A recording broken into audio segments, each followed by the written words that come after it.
Episode 20, Front Page News. Somehow, the New York newspaper writes a front page story about this nothing morning show in Malibu. The front page, where everybody sees their news nowadays, on the front page news. Get that newspaper in 2017. You don't want to miss the front page news story about a morning show in Malibu you've never heard of. I popped a Tic Tac into my mouth right before you said, hey, let's start recording. Yeah. And then I realized I had a Tic Tac in my mouth and panicked and crunched it. And I thought something bad was going to happen to my teeth. It was a real gamble. I'm safe, but... That is a gamble for sure. I wish I don't take risks like that before the show starts ever again. Because if you bust a tooth, we don't stop recording. We're just gonna have to deal with it on the show, and I don't want to do that, and you don't want to do that. I could literally bust anything, and we would just keep recording. Yeah, for sure. Yeah. Who's to say we don't bust all kinds of stuff before we start recording? Listeners, you don't even know what we do in the 10, 20, 30 minutes leading up to this recording. We bust all kinds of stuff. Bamboo, big things of bamboo. That's right. Wet things. Soft things, dry things, hard things, all kinds of things. Bamboo. As a wise sage once said, bustin' makes me feel good. Bustin' makes me thrustin'. What an innocent line from a fun song that, if it taken out of context, is very, very naughty. That's from a song. Is it like, let me guess, Britt Marlin? That's the song title? How does Britt Marlin go? No, the name of the person. Oh, yeah. That's a Britt Marlin song. Yeah, I don't know how you got that, but yeah. That obscure poet, Britt Marlin. She is a poet of our ages. You may respect her. Yes, I pubes. I do. I respect that a woman said "bustin' makes me feel good." I think that's a very progressive thing for a woman to say, especially in 1954 when she said it. She looked right at President. She looked at Eisenhower and she said, "Hey, President Dwight D. Eisenhower, bustin' makes me feel good." And he was like, "Do you You're know a about witch. those Anunnaki? Do you know about the Agigi?" And he was like, Put this woman in Guantanamo Bay in 50 years. And they went, "Yes, sir." Everybody knows President Eisenhower tried to put all women in Guantanamo Bay. Of course he did. Well, the biggest hiccups were that it didn't exist back then. But so he was like, put them in Alcatraz instead. Bury them deep under Alcatraz. And then once Guantanamo Bay opens, once George W. Bush establishes Guantanamo Bay in 2002, move them over there. His whole campaign was about it. By getting women on an island somewhere. Yeah, for sure. And people voted for him. My whole campaign is I want to put women on an island somewhere. And people were like, please be the president. Help us, Dwight D. Eisenhower. Put women on islands. And he won. He won by a landslide because people wanted women on islands. He beat a woman who was running for... He beat a woman. But he beat a woman who was running for president. And if he hadn't run on that platform, put women on islands, she would have been the first female president in 1954. But instead, she got put on an island with the rest of them. Yeah, she was put on the island prematurely and didn't get to vote, so he lost. Yeah, exactly. She actually won in a landslide, but because she was on the island, none of the votes counted. So he won in what was technically a landslide, but really he only got about 15% of the actual votes, but the other 85 were discounted because the candidate was on an island. So, que sera, it's the sera. old island loophole of the 1954 election. Exactly, yeah. Tale as old as time. Putting women on islands, song as old as rhyme. You need a lot of boats. Not as many as you think. The Zeppelins were still around. They just put them in Zeppelins and flew them over there. Zeppelins? Yeah. That's crazy. Yeah. Why wouldn't you get like a string and a balloon and like a rocket? Sure. I mean, if you want to get them there fast, but they didn't care about like efficiency. They were just like, get them there. Yeah, get them to the island within a year. Exactly. Put them on a slow boat to the island. That's where that expression came from. There was a lottery. Yeah. Isn't it weird that there's an expression that's like a slow boat from China? Like, yeah. every boat is slow. Why are the Chinese ones? Why is that one like singled out? Racism probably, but like, why is that one? Why is a slow boat from China an expression? What does it mean? What does it mean, Basil? Is it because you don't want to go to China? Well, if it's a slow boat from China, I don't think. It's a boat intellect, right? It's a boat intellect. What kind of accent is that? Haiti. Oh, no doubt about it, is what they say in Haiti. I Haiti what you're implying. Well, I Haiti that you're paid off by the Chinese government and you won't endorse their saying a slow boat from China. Yeah, but I must have heard that like 100 times when I was a kid. People said that quite often. Did you ever get smartied as a kid? Do you know what I'm talking about when I say smartied? Is that when they put egg in your hair and like squish it? No, but that is a funny prank if someone were to do that to you. No, like scrambled white. Smartying is, on the top of a ball cap, there's the little like metal part, the little metal disc. Oh yeah. Smartying is when people would bop you on that. It was a really cruel thing to do because like the top of your head is very sensitive and there's not a lot of tissue between your skull and your skin. So to smarty someone really freaking hurts. So you're basically just like nailing them right in the skull. It's brutal. It's not very pleasant, and I feel like it's the reason why nobody wore hats to school for like grade 7 to like grade 10. Mm-hmm. Do you think it was implemented by the principal so kids would stop wearing hats? I think the principal, like he started it. Well, he ran on a platform of like, anybody who wears hats, I'm putting them on an island, and people were like, we support that. Get those kids out of here. Get those ruffians out of here. What was all kids on an island? What is the cruelest thing a kid ever did to you in school? What's a thing that you look back and go like, that sucked? Like, is there something that happened that you can laugh about now? I don't want to bring up like tragic memories for you, but is there like an embarrassing memory? Because I got one that I can share, but I want to hear yours first. Yeah, this is a lot of trauma. All right. I'm taken to a very dark place immediately. Let's bring it up. Probably one of the fun ones was that he took like a 6-inch dictionary and like cracked my head. You had me. You didn't even need the dictionary after that. Well, what are you implying? He took a 6-inch dictionary and cracked you over the head with it? Yeah, that was pretty funny. That's the ultimate probably smarty. Caused some neck problems. Yeah, for real. Were you wearing a ball cap? Was he trying to smarty you in the most intense way? No, that would probably rock me.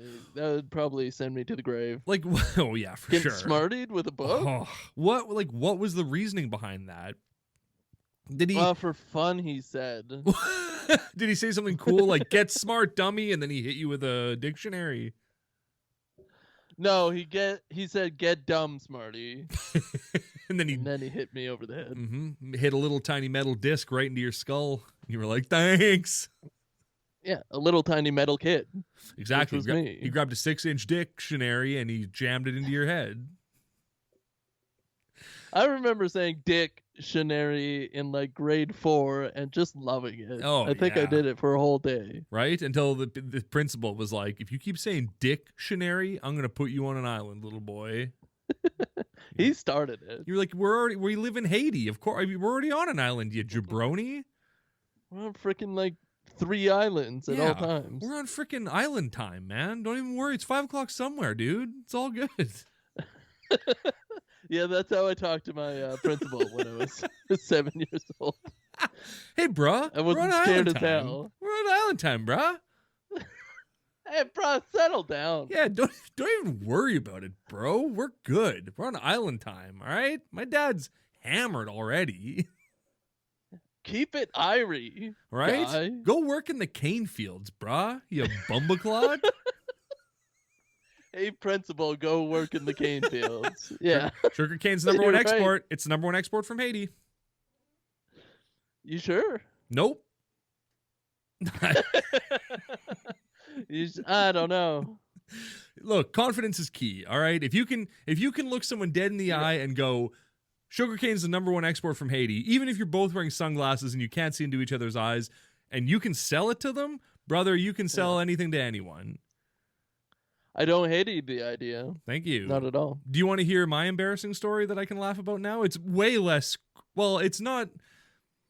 I don't know. Hurty? It's less hurty. It is cruel, but I also kind of deserved it, to be fair. So, do you remember, and I've told this story on other podcasts before, so listeners, if you've heard this before, shut it off. Whatever. I don't care. Mute it for about 35 seconds. So, mute it and sing the Canadian national anthem at the top of your lungs. Exactly. Okay, we'll wait. Wait, we're waiting for them to sing the national I'm pranking them, because then they're going to come back on in 35 seconds, and then I'm going to tell the story, and they're going to be like, God, we sang the whole Canadian national anthem. We stand on guard for thee. This is a real German prank you got going. Oh, yeah. This is a real smarty on the listeners. We have not even mentioned the episode of Malibu Dan yet. We did. We said front page news. That's true. Episode 20, page. front page news. You're right about that. Yeah. And listeners, you can figure out what that means. So let me paint the scene for you. It's wintertime. I'm in like grades. Wait. Yep. It's wintertime? It's wintertime. Okay. Winter, chicken dinner. Yeah. So, okay. You got it. Chicken dinner. Yeah. So it's a duck blur essentially. So it's wintertime and it's it's recess. I'm outside. I'm wearing tearaway pants, and I'm standing there with some bros or people that I thought were my bros, and one of the kids knelt down behind me. And another kid, so this was like 3 kids coordinated this attack. And I gotta say, pretty impressive. One kid like kneeled down on all fours behind me in like cat-cow position. Another kid ran up to me. Sorry, I should also mention, this is like crucial to the story. I'm wearing, it's 1990, I don't know, it's 1999, we'll say, and I'm wearing tearaway pants. That's crucial. I'm wearing tearaway pants. So one of the kids kneels down behind me. Another kid runs up, rips my tearaway pants off, and the third kid pushes me, so I trip and fall backwards over the kid kneeling behind me, and I fall pantsless into the snow. It was... Oh my God, that's pretty funny. It was the worst day of my life at that point. But now, it's a hilarious story that I tell on every podcast I ever do, as long as I get a chance to tell it. It's hilarious. Like the amount of effort for kids to take that coordination and planning, that's impressive. Honestly, it's kind of flattering because they would have had to talk about it and be like, okay, you kneel down behind him. I'm going to rip his pants off, which is sexual assault in 2021. Thank you very much. And then you push him back so he falls in the snow. That's pretty good. That's a funny prank. I'll give it to those guys. It's a good prank. It's not bad. I wish when you're younger you could take pranks a little bit better. Like you said, that probably ruined your day. Oh, it's horrible. Yeah, but it would be terrifying. Yeah, because then I had to maybe the worst part about it is that I then had to snap up my pants again. I had to snap every snap in order to put my pants back on. I had to go up one leg, snap, snap, snap, snap, and then up I had to hold it in place so I could snap them, and then I had to snap up the other leg, snap, snap, snap. So, presumably they took my pants and threw them in the snow afterwards. So then I had these cold. Yeah, it was, Actually, maybe this is traumatic. Oh my God. Maybe I shouldn't. Oh my God. Oh, I'm living it. I'm reliving it. I'm going to dox all the boys who did this to me. Hey man, it's a duck blur. You know what? I'm calling you out. I'll come back and censor those names. I'll censor those names. I don't even know. I don't know if any of those guys were a part of it. I don't know. I have no idea if it was those guys, but I'll censor out all their names anyway. It doesn't matter. That'll be a fun little bit for nobody. Time it. Write it down. I got what it. What time is it? 14. Yeah, I looked at the recording around 14 minutes. I'll drop it in. Don't worry. The users want to know. Plus, it'll probably be a who wants to be a millionaire question in 20 years. That's a good point. Once we become famous. Exactly. The hologram of Regis Philbin will be asking somebody, "Hey, now in 1999, who ripped Zachariah Ty Bryan's pants off?" I almost said my real name for a second there. Jeepers, Cryman. What if I just censor that one out?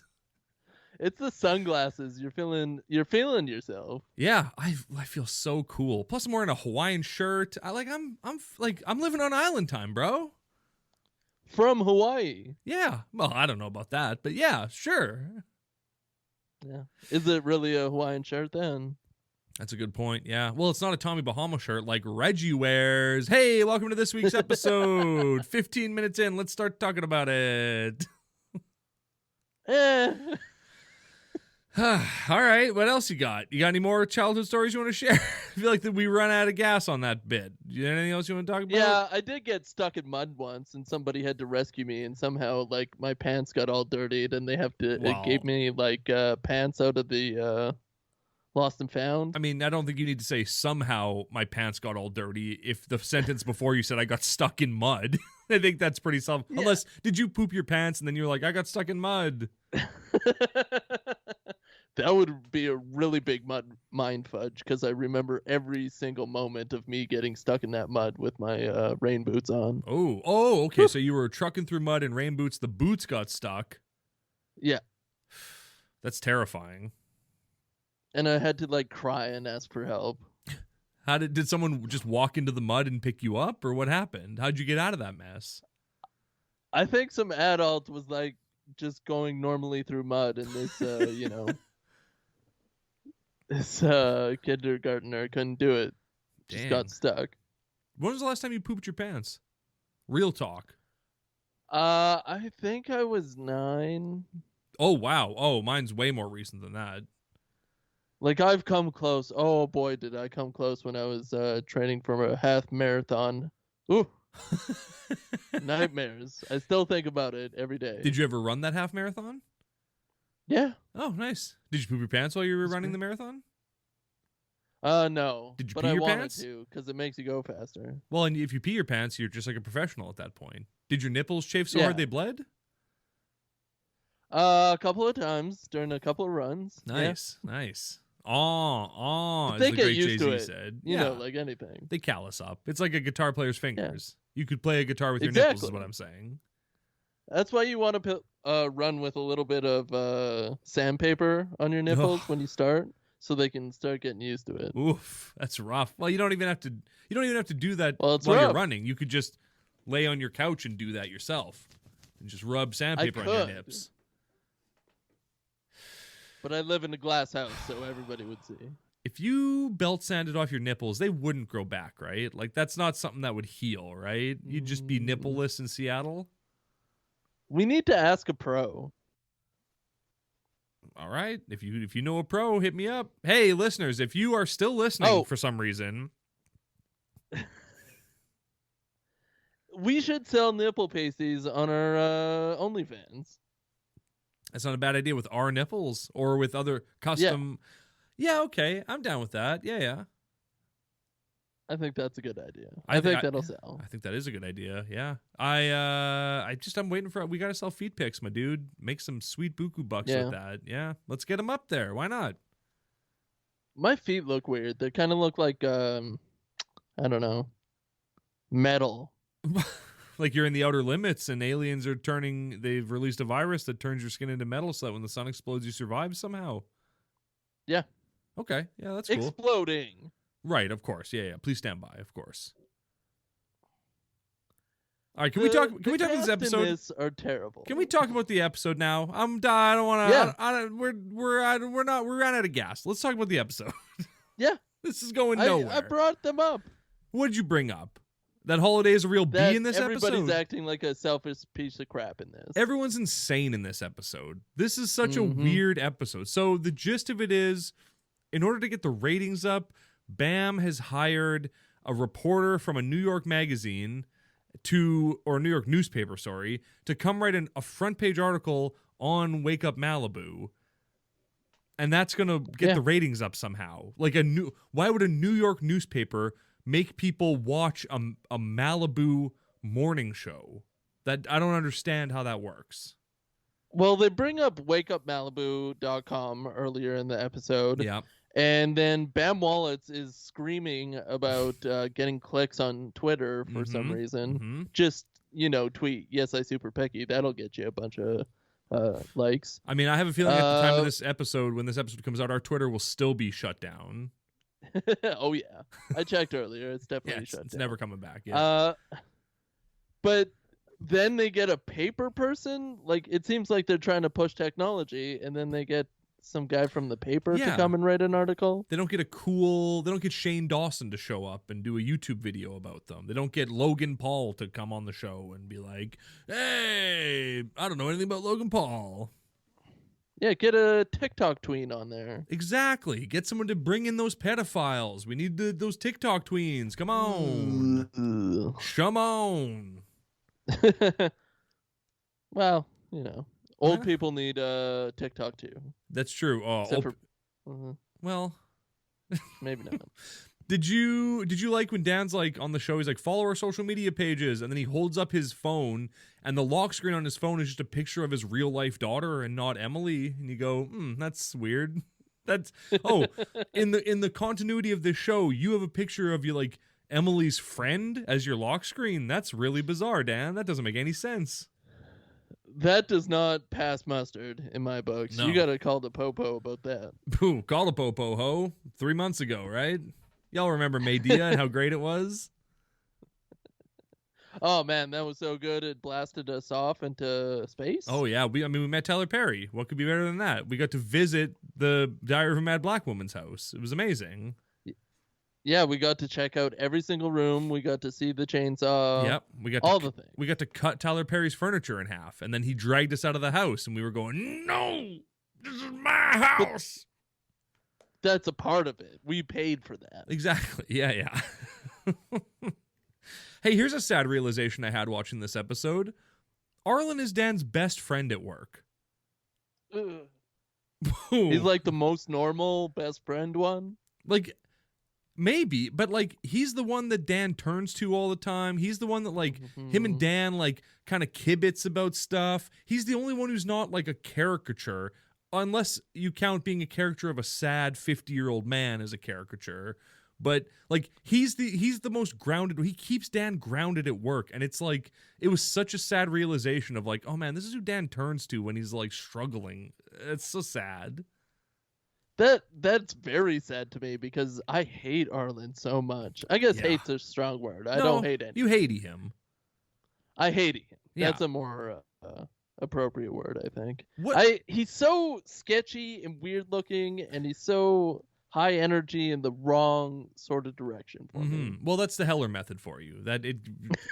That's why nobody who practices the Heller method is famous, except for on podcasts like Pure Boys, where people just take the pee and poo out of them and laugh at them. So, sorry, the Heller method. I'm glad you were able to steal 2 different acting methods from 2 other people and put it together and call it your own thing, but it doesn't work. It's not working for anybody. I haven't seen success from it. I audition all the time, and the Heller method has gotten me no acting gigs. It's gotten me a lot of gigs, but what? Not, yeah. Well, that's bull. It's because I don't have too much sorrow in myself. Well, I'm full of sorrow. All I think about every time I go for an audition, I think about that time that people rip my pants off and push me over backwards in the snow, and I can't act at that point. Sorrow overrides all the other emotions I'm supposed to be channeling. Yeah, Kevin Sorbo. Exactly. Hey, what do you think? Like, do you think the Wake Up Malibu studio does anything else? Like, do you think that they have any other shows or anything like that? Because that's a big studio for what basically amounts to 10 hours of television a week. Do you think that that's worth it for that? For the size of Bam's office, for the size of Dan's office, do you think that they're getting their money's worth?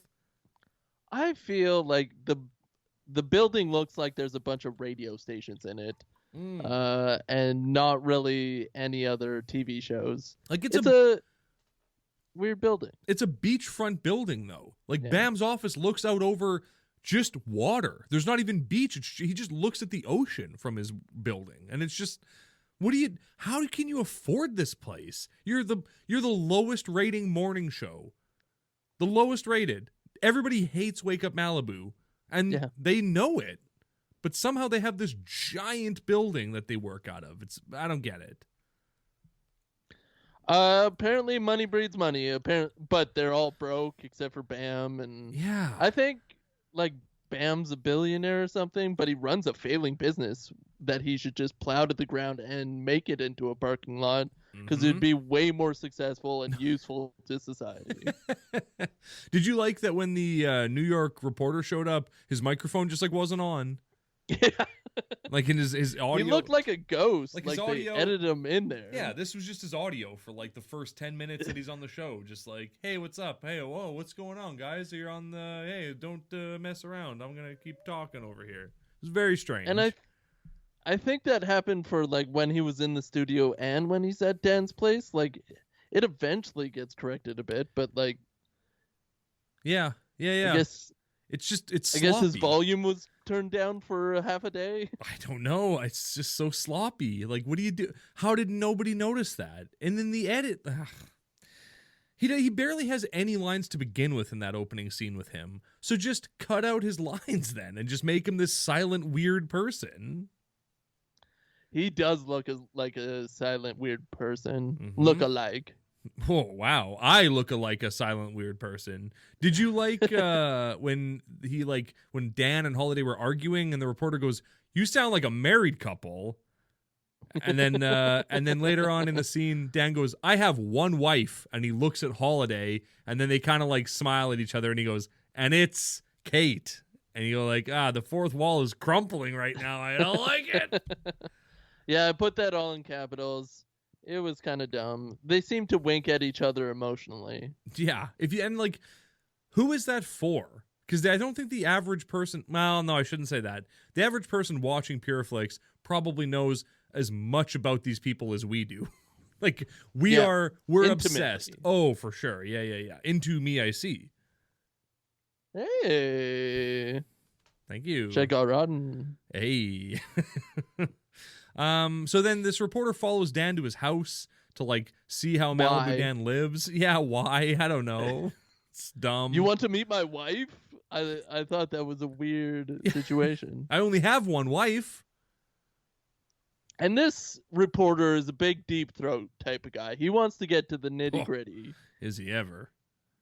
And these people are acting like pieces of crap. They're all selfish. They want to be in the article and for the story to be about them. Everybody's on top of their game as far as being a real piece of crap. It's very bizarre. It's weird characterizations, but there is one. This episode has maybe my favorite scene in Malibu Dan the Family Man so far. And I've watched 20 episodes of this show, and I think the interaction between Emily and the reporter is my favorite scene in the show. It's weird and it's funny and it's just like it like works in a weird way.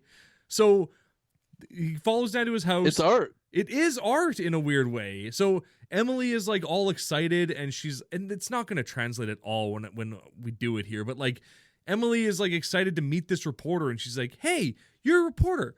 I hope maybe one day I'll be a reporter too, because my mom tells me that I can do anything I want with my life."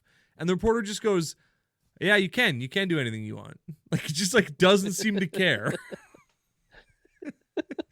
And then she goes, "Well, the only thing I can't do is I can't have brownies before dinner. Can you have brownies before dinner?" And he goes, there's like a long pause. And then he goes, "Yeah, I can have brownies. Yeah." And it's great. Which is great. It does not, that clearly did not translate in any way, shape, or form to this podcast. But listeners, sign up for your Pureflix account.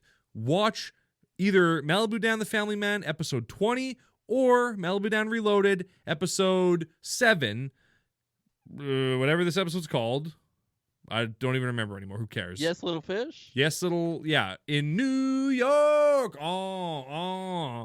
And then jump ahead to like the 10, 12 minute mark and watch this interaction between Emily and the reporter.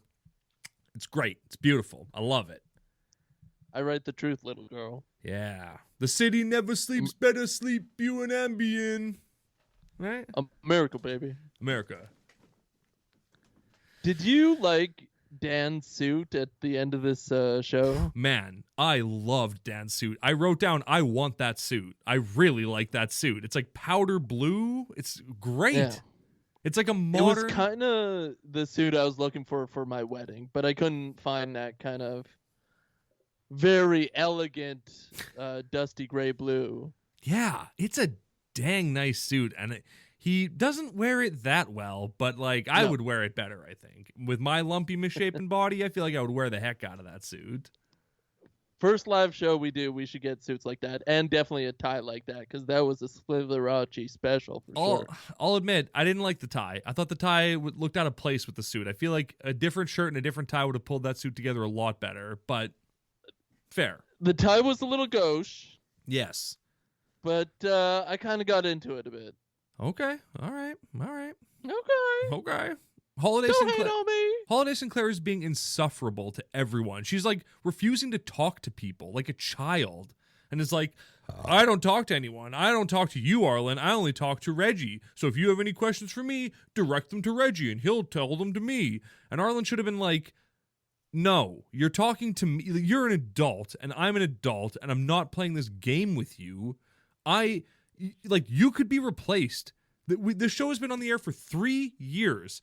That's not really enough time to sink in because nobody watches our show and everyone hates it. So you could get replaced tomorrow, Holiday, and no one would even notice. We could put Nicole on in your place and the ratings would go through the roof. Nicole's a real treat. That would work for me. I like Nicole a lot. I feel like we should get more of Nicole, but we're not. Although we are going to get her in her cheerleading outfit in one of the last 3 episodes here, so sign me up. She's being kind of a dink in this episode, too. She doesn't book a guest for their episode or multiple guests like she's supposed to. Like out of spite. Because she's like, nobody recognizes my worth here, so I didn't book any guests, and that's my fault. And they go, yes, it is. You're fired. Everybody should have been fired. Yeah. Except for Dan. But Dan's kind of like loafing around. Yeah. So in the end... the reporter, Dan says something nice to the reporter, and the reporter is like, the hardest thing about being a reporter is getting people to tell the truth. Everyone just acts like the way they think other people want to act, and no one is, they act like someone they're not. And Dan's like, yeah, that's a real Slitheracci special, and the guy goes, I'm going to put you on the front page of the newspaper. And then there's just friggin' voiceover at the end. And I hated it. I hated Dan looking at everyone bickering and being like, we're just like a family. And, sometimes families don't get along, but they love each other and they always come together in the end. And it's like, that's not what this show is, man. You're not a family. Yeah. When the voiceover was going, I wrote, they suck. These people suck. ... They aren't redeeming at all. Yeah, I would agree. I don't know. What'd you think of this episode? Out of 10 crucifixes, I'd give it 6.5. How about you? What did you think? Who cares? I love it. Malibu Dan! Malibu Dan! I love it! I love you. Hey, man, I love you.